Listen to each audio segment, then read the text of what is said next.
วัตถุนี่บ่เกี่ยวแหละตัวนี้เกี่ยวพอเฮาเบิ่งเงิน3ซองแต่ว่าเฮาคิดนั่นน่ะเฮาสิอายแม่นแม่นบ่เด้อแล้วเฮาคิดในการต้อนรับของเขาเฮาสิอายเด้อเอาเฮาคิดนั่นเด้เด้อเอ้เหมือนบัดเขาสิมาเฮาสิได้ซำนี้บ่เฮาคิดอันนั้นบ่ได้คันคืออันนี้นี่เฮาสิบ่สู้เขาแม่นบ่เอาไปว่านั้นบ่ได้ บ่สู้เลยเว้ยเพราะว่าทุกคนถ้าเกิดเลือกเกินบ่ได้แม่น เด้ บ่ อแต่เฮาว่าบัดอยู่ในใจสำคัญคือให้เกียรติซึ่งกันและกันไอ้เตียงเนี่ยเราโพดอีหลีเนาะ แม่นโอ้คันสิว่ารายได้กับรายจ่ายรู้สึกว่ารายจ่ายสิหลายกว่านะ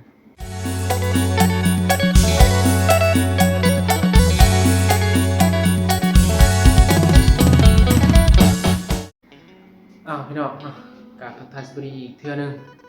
ของมื้อนี้ตอนนี้แม่นอยู่โรงแรมเนาะหลังจากที่กินข้าวกินน้ำอยู่เพื่อนของบ่าวพัดไส้หรือว่าลูกไส้กกเนาะตามชื่อช่อง YouTube เพิ่นลูกไส้กกสายบุญพี่น้องเนาะก็กราบทักทายสวัสดีมาสู่ทุกคนเนาะในช่วงดึกๆของวันที่6เนาะหลังจากที่ทีมงานของเฮาได้ไปแห่ร่วมแห่อันนั้นน่ะไตรปิฎกเนาะประวัติศาสตร์ครั้งอันยิ่งใหญ่ของ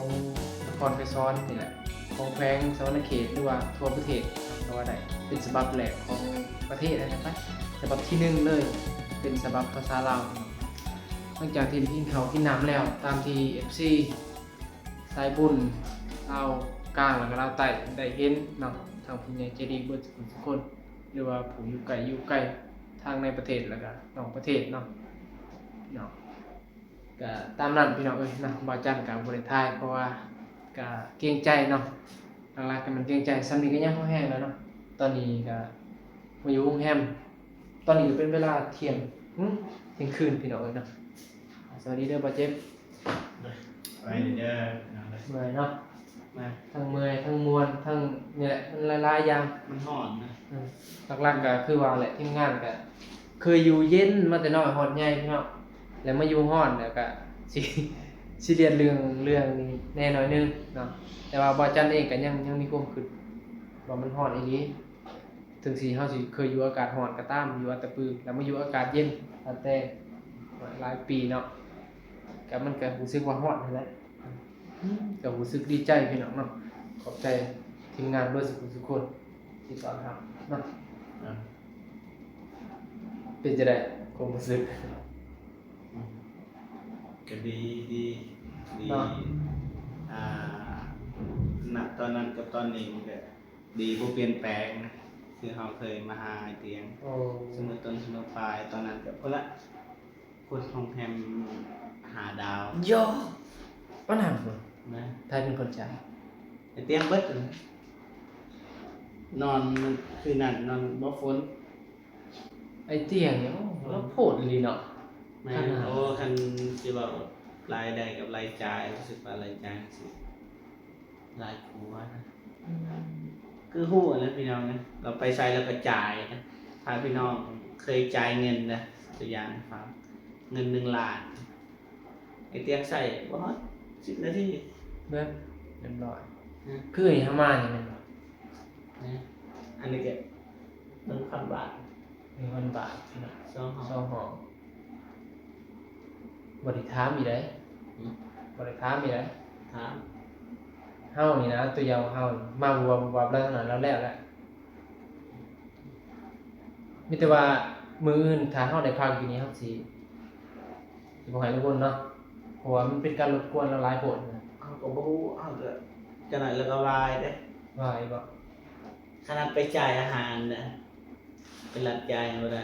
รับจ่ายนี่บ่ได้ต้องถ้าอยากจ่ายนี่ต้องขอเพิ่นอ้ายขออนุญาตให้เข้าไปเข้ามาจนได้จ่ายญาตรับจ่ายก็บ่ให้เกียรติเราเลยเนาะแม่นปานนั้นเราขึ้นแบบนั้นอีบ่จริงๆแล้วเฮาหันผู้คิดว่ามันรบกวนหลายโพดแล้วสำนี้ยังบ่แห้งนะเห็นบ่เพราะว่าเฮาก็มีอยู่นะกับมีบ่หลายซ้ำข้าวห้องก็มีนะหลักๆคือเฮาเกรงใจนั่นแหละแล้วก็เฮาไปจ่ายถ้าว่าจ่ายก็ได้บ่ก็ได้เกรงใจเนาะเอามานี่เฮาก็ เยี่ยมเงินเยี่ยมคันคือการมันอาจสิบ่หลายแต่ว่าเฮาก็สับกินสับนอน กลัว นะ สะกลัวเนาะ ก็มีอยู่แต่ว่านี่จักสิว่าบ่เตียนคือบ่เตียน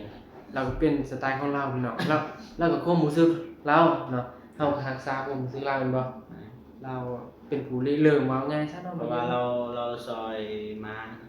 มีแต่ว่าถ้าเจะอยากซอยอะไรดีพุ่นแหละแล้วลงมาใต้จะสิเฮ็ดอะไร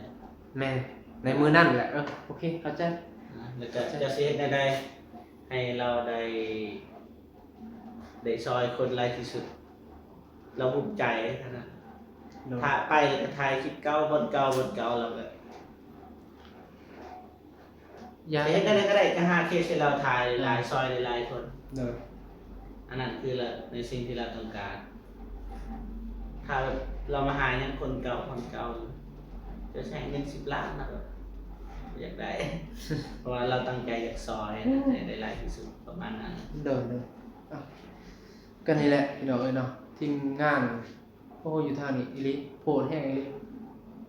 กินจนเรือพุ่นแหละเนาะก็ว่าจันก็มาครั้งแรกก็บ่ฮู้ว่าเป็นอะไรแต่ทางบ่เจ็บได้มาเทื่อที่2แล้วก็คือเพิ่นว่าบ่เปลี่ยนแปลงพี่น้องเนาะบัดนี้บ่จันก็เลยแชทไปหาบ่ตูนแล้วโอ้ยเฮาเถียงบ่ติดว่าซั่นดีโพดบ่ตูนว่าสิโอ้ ในคลิปตัวอย่างนะพี่น้องนะในคลิปดี100%ในเตียงเจ็ดก็จริงนี่บวกหลายก็หลายเท่า ในคลิปนั้นที่จริงแล้วเราเป็นคนขี้เล่นตลกหน่อยนึงได้ นะ เฮฮาแต่ความจริงแล้วเราแห้งเสงี่ยมกว่านี้คมกว่านี้แม่นบ่ นะแล้วก็ เสียบกว่านี้ แต่ว่าเจ้าบ่เคยไปนำเพิ่นเนาะแต่สิเรา เวลาขี่รถไอ้เตียงนะเราบ่เคยเปิดเพลง เนาะ ถ้าเดินทางไกลบ่ได้เว้าหยังเราสิเปิดเพลงเบาๆประมาณนั้นแหละแล้วก็เปิดเพลงแดนนะเบาๆแบบบ่มีไผปากเลยแบบเดินทางไกล เนาะ แต่ถ้าไปทั่วไปนี่ไปคือไปซอยน้องพองน้องพินนี่เราบ่ได้เปิดเพลงจบน้องสลีน้องเดินไปก่อนซ้อนๆอย่างเดียว เนาะ พิจารณาก็ได้เพิ่นว่านี่เพราะว่าบ่ง่ายเลยที่อาจจะหับเข้ามาเป็นทีมงานเฮาเอิ้นเป็นทีมงานได้นะ เนาะ เราต้องคนที่เฮาไว้ใจแล้วก็มันถ้าเจ้าเฮ็ดผิดพลาดมันสิเสื่อมโยงใส่เพิ่นน่ะนะ เนาะ อันนี้ว่าคนที่จะว่าใส่บุญนะประมาณนั้นแต่ก็เราว่าเราบ่อยากควมกับคนดังเบิดที่อยากควมทีมงานกับเพิ่น เนาะ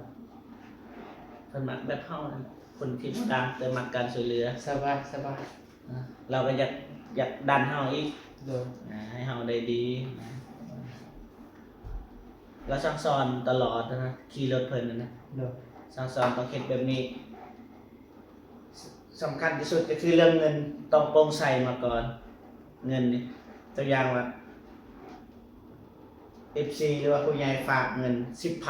10,000 ห้ามหลุดแม้แต่บาทเดียวกีบเดียว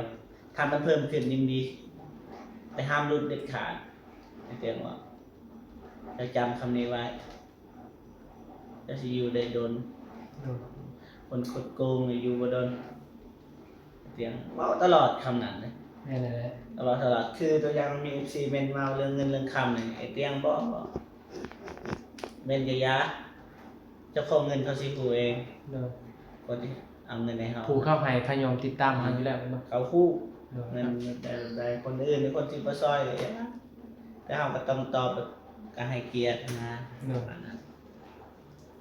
เอานี่ยกตัวอย่างคือเฮานี่นะจันทพรนี่นะขอแนะนำกับ FC ทุกคนก็ส่วนหลายก็มาจากฐานเดียวกันเหมือนเนาะ FC ผู้ที่เขามาเบิ่งเฮานะเฮาเข้าใจอยู่แล้วเฮามาจากไผเนี่ย เนาะ เพิ่นบอกรีเริ่มมาก่อนนี่แหละ ก็คือรู้จักกับเพิ่นนี่แต่เพิ่นนี่มาจากไผอีกก็จังว่าอันนั้นแต่เพิ่นแล้วเฮาฮู้ดีว่าทานนี่มันอยู่ในนี่แหละวนเวียนกับ FC เนาะเข้าใจแต่ก็สิถามว่าก็คือจังเฮานี่มันสิพอได้อีกบ่ ได้ เราอันนี้เฮาบ่ได้ถามเราเฮาบ่ได้อันนี้บ่เป็นความคิดของไอ้เตียงเนาะแต่ตามที่ทีมงานเบิ่งว่าทัศนคติเฮาก็สิประมาณนี้ไอ้เตียงแล้วก็สิเบิ่งเฮาแบบใดก็แล้วแต่เนาะ เอาซ้ำนี่แหละ ไอ้เตียงนี่บ่ก็คือเตียงวัฒนวิทย์ก่อนสิมาหาโปรเก็บนะเพราะว่าเฮาเซตกับอ้ายเพิ่นตลอดในช่วงนั้นที่เฮาบ่รู้จักกันนะ เดี๋ยว เฮาก็เป็น FC คนหนึงของอ้ายเพิ่นเฮาก็เซตไอ้เตียงจนจือเลยกับบ่เมกนี่บ่เมกข้างกับเราตอนอยู่นำกันนี่พูดได้ว่าเบาเจ็บว่ะอันน่ะแบบเฮาเมนตลอดเลย บาดเจ็บ สบายดีเด้อสบายดีFC เด้อ ส่วนนั้นก็เริ่มเฮ็ดเกี่ยวกับอันนี้ว่า แม่เพราะว่าสายบุญนี่สายบุญเฮาบ่ฮู้ว่าอ้ายอนงเฮ็ดตอนใดแต่ว่าเฮารู้สึกว่าสายบุญเราตายเฮาเฮ็ดก่อนหมู่สายบุญนะ เฮาเฮ็ดก่อนหมู่เลยเบาเล่เบาโกเขาก็มีซองของตัวเองนะ เขามีแล้วเนาะ แต่ว่าเขานี่บ่เน้นช่วยเหลือแต่ว่าเฮาพอดีมื้อนั้นนี่เฮาเดินทางไปนำกัน เขานี่ถ่ายแนวอื่นแต่เฮาก็ไปอยู่ในนั้นเวลาเฮาถ่ายเฮาสิบ่ถ่ายน่ะเฮาสิไปซอยคนทุกอย่างของเฮาแบบนั้นเฮารู้สึกว่าในเฮาคนหนึงที่ซอยเหลือก่อนหมู่ในลาวใต้นะแต่เฮาก็บ่ได้ติดตามไอ้หนุ่ม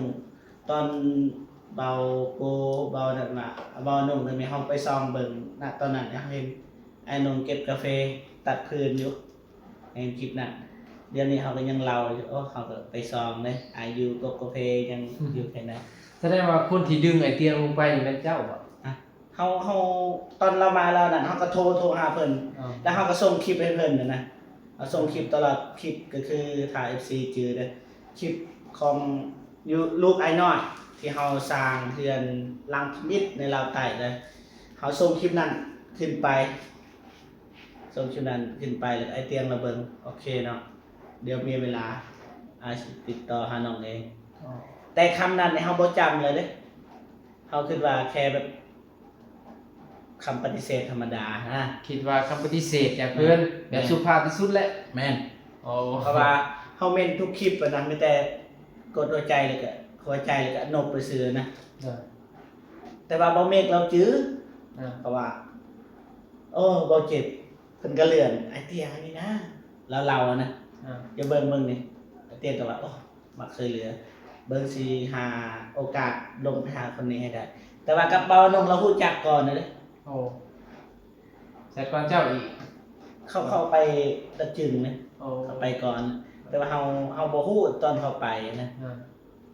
ประมาณนั้นพอดีเฮาก็โทรหาเตียงพอดีตอนที่เรา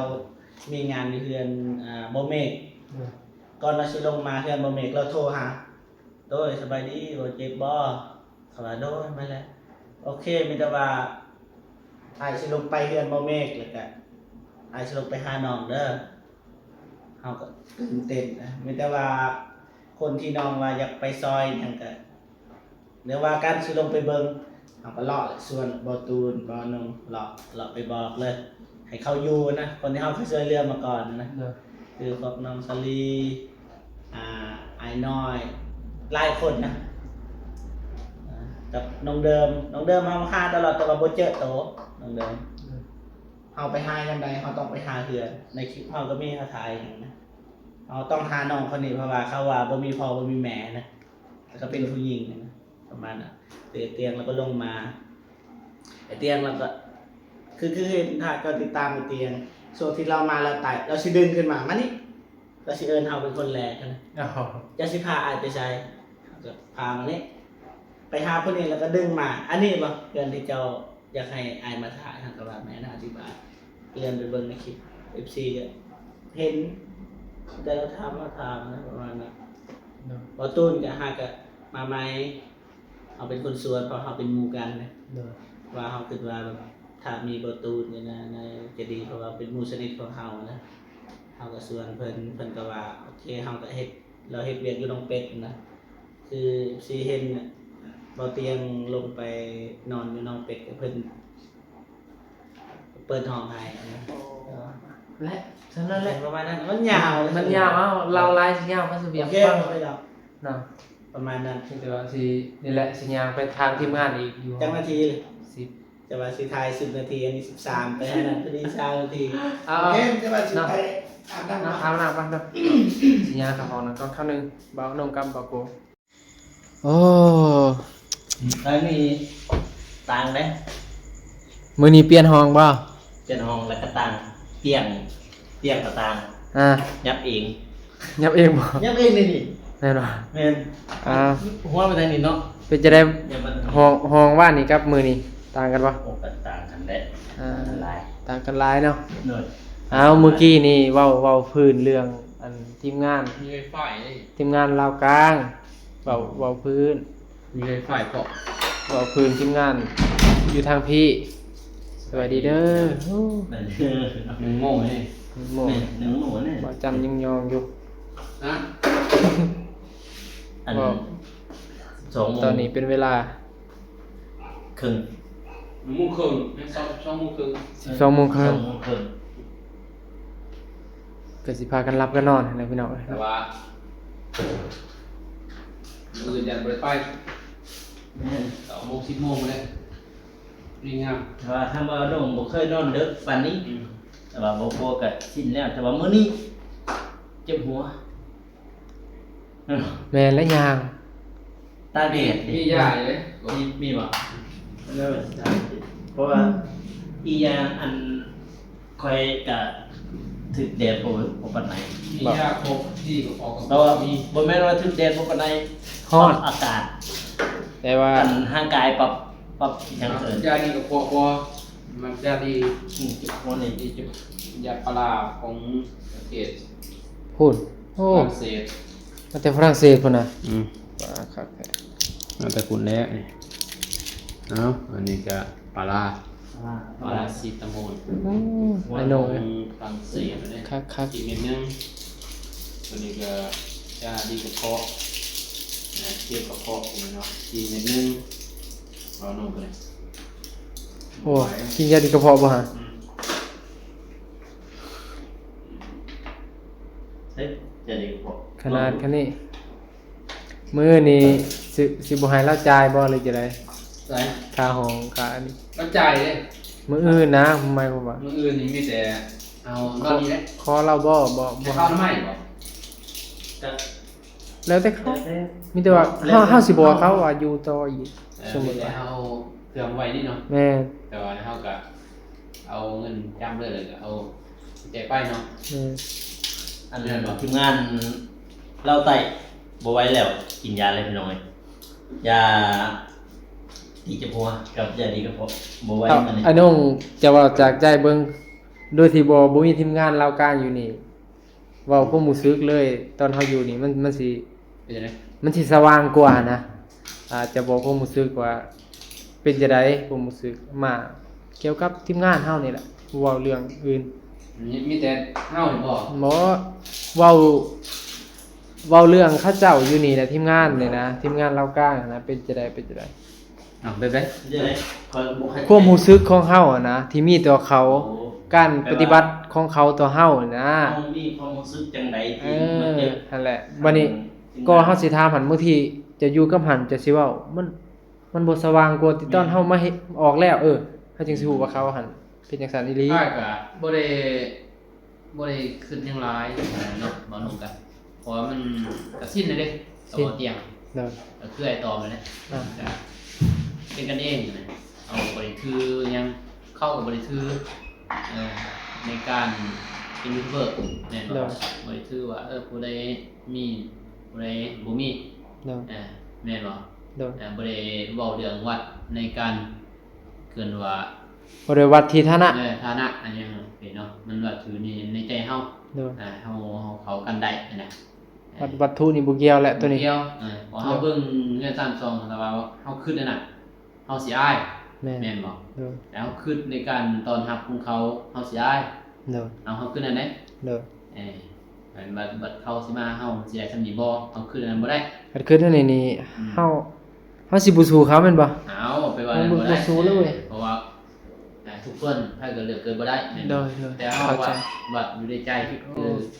คืออายตะกี้แรกๆอ่ะบอกเที่ยงมานี่ต้นอายสั่นหมดเลย รู้สึกต่างกันบ่ เอ้ามันแบบบ่ขึ้นเข้าใจบ่ บ่คิดว่าเขาสิแบบว่าเราหัน บ่คือว่าเราสิมาหา โดย คนทั่วโลกไผก็อยากเจอไผก็อยากไปร่วมงานกับเรา โดยเข้าใจ แบบนั้นเป็นบ่ แม่น คือว่าเตียงบ่ดีบ่ยาวเบาบุญเบายาวก็เจ็บ FCเด้บ่นุ่งเป็น FC เอาว่านุ่งเป็น FC บ่ยาว ก่อนเบิ่งแรกๆเข้าเบิ่งก็บ่ยาว ท้อง ใช่บ่ เข้ามาย่อม แรกๆไอ้เบิ่งนี่เบิ่งคลิปแรกๆคือบ่ยาวไอ้ยอมรับบ่ได้เบิ่งแต่บ่ได้ติดต่อหากันเนี่ยแต่ว่าบ่เตียงนี่ไอ้เนี่ยไปนำกันเด่นน่ะบ่ยาวบ่เตียงไปนำกัน โดย แล้วอ้ายก็เฮ็ดแหละก็เลยว่าเส้นหามันเป็นคือว่าเฮาสิเซ็ตน่ะ โดย ตามเบิ่งเพิ่นนี่คือลองเซ็ตเบิ่งเพิ่นสิตอบเพิ่นบ่กันเซ็ตไปเนี่ยเพิ่นก็ตอบเลยบ่ได้ด้นเลยแต่บ่ โดย อ้ายขอเป็นเพิ่นปุ๊บแล้วก็ทับเลยปุ๊บเซ็ตเลยปุ๊บสบายดีตอนนั้นอ้ายเอิ้นอ้ายเด้เพราะเพิ่นสิตัวใหญ่แล้วก็บ่นุ่มบ่คือดอกอายุสิซ้ำกัน โดย เรียกกันเลยได้แต่ผมเกินนอกเพราะว่าต้องนิดหน่อยแล้วก็โตหน่อยขึ้นเลย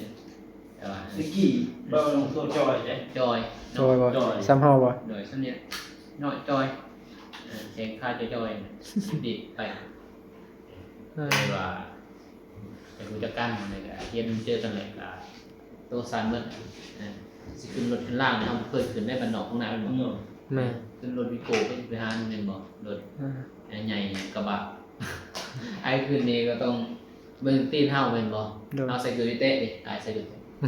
บ่ห้านขึ้นแต่ว่าเราก็เป็นกันเอง อ่า คือนี่แหละเราจะมาหาไอ้นี่แหละก็เป็นกันเองก็สิได้กินนั่นแหละธรรมดาถ้าไปทื่อนั่นบ่ได้เนาะ อันนี้ เป็นว่าก็ดันบ่มาหาบ่เนาะเป็นกันเอง โดย เพราะว่าเฮาฮู้กันเด้บ่เตียงบ่ลีบ่ยาวบ่อ้ายฮู้หมดเลย โดย เรื่องแรกก็คือเว่าเนี่ยก็คือน้องมันเจอจังหวะในการกับสีผู้เนาะในจุดหนักเลยเนาะแต่ละคนก็สีเก่งใจแม่นบอกยานเบาจ้ายานผิดพลาด แม่น สิบอกยังไงยานผิดมันถูกยางแรกเข้าทั้งหูเลยแล้วบอกโก้ช่างตอนนั้นคือบอกโก้เนี่ยรอน้องดึงมันไปดับเลย ตะกี้ก็พากันไป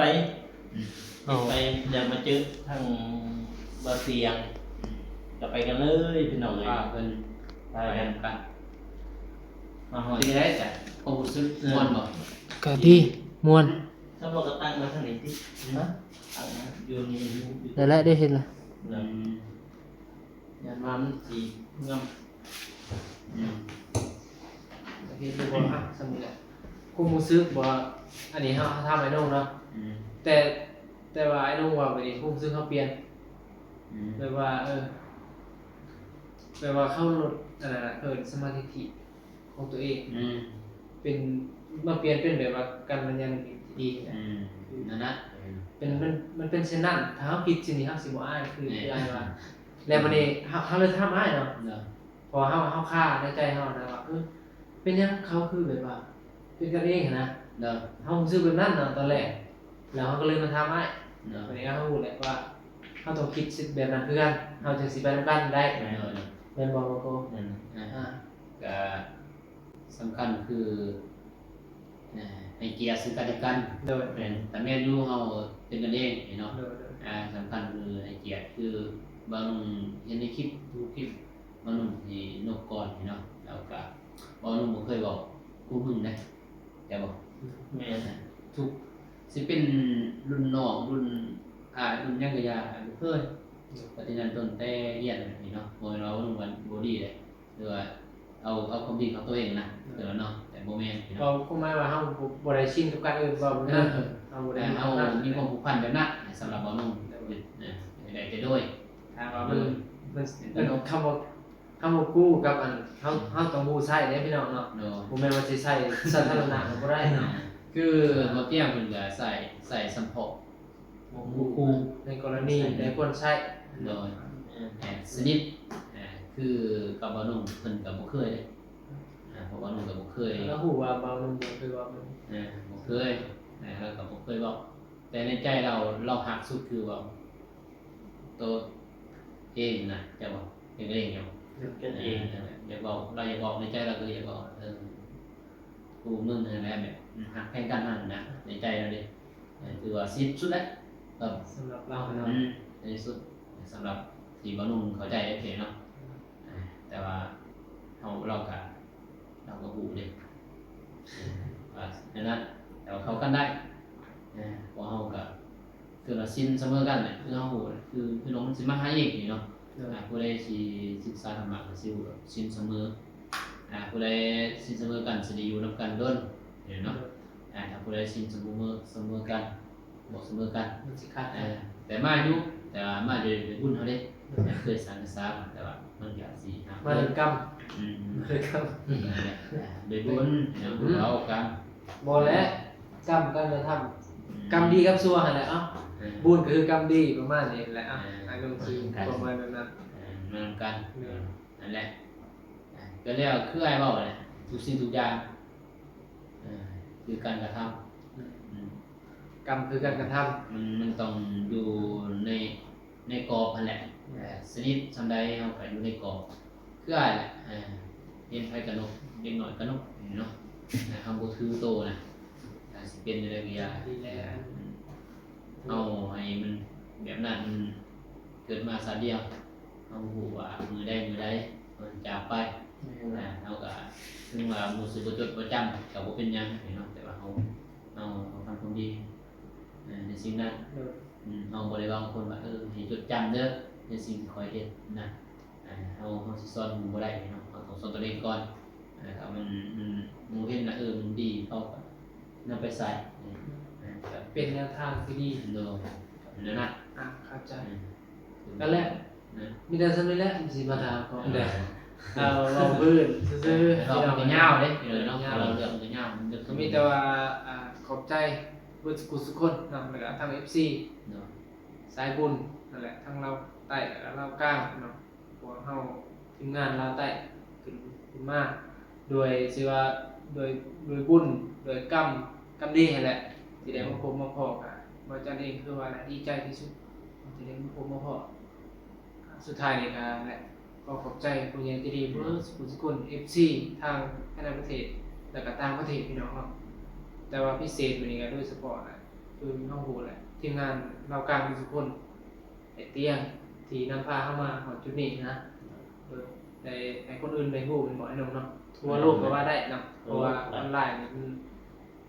มันกว้างหลายเรื่องนี่นะ ออนไลน์ก็ทางในก็เบิ่งได้พี่น้องเนาะ ว่าจันก็ขอขอบใจเพื่อนทุกคนเนาะนี่แหละให้ทุกคนอยู่ดีมีแห้งเนาะมีแต่ว่าปราศจากโรคภัยทั้งปวงมีแต่ความสุขสำนี้ก็สุดแหละพี่น้องเนาะขอขอบใจเพื่อนทุกคนเนาะสำหรับคลิปนี้ว่าจันก็สิขอตัวลาไปก่อนพี่น้องพบกันใหม่คลิปหน้าสบายดีเด้อ สบายดี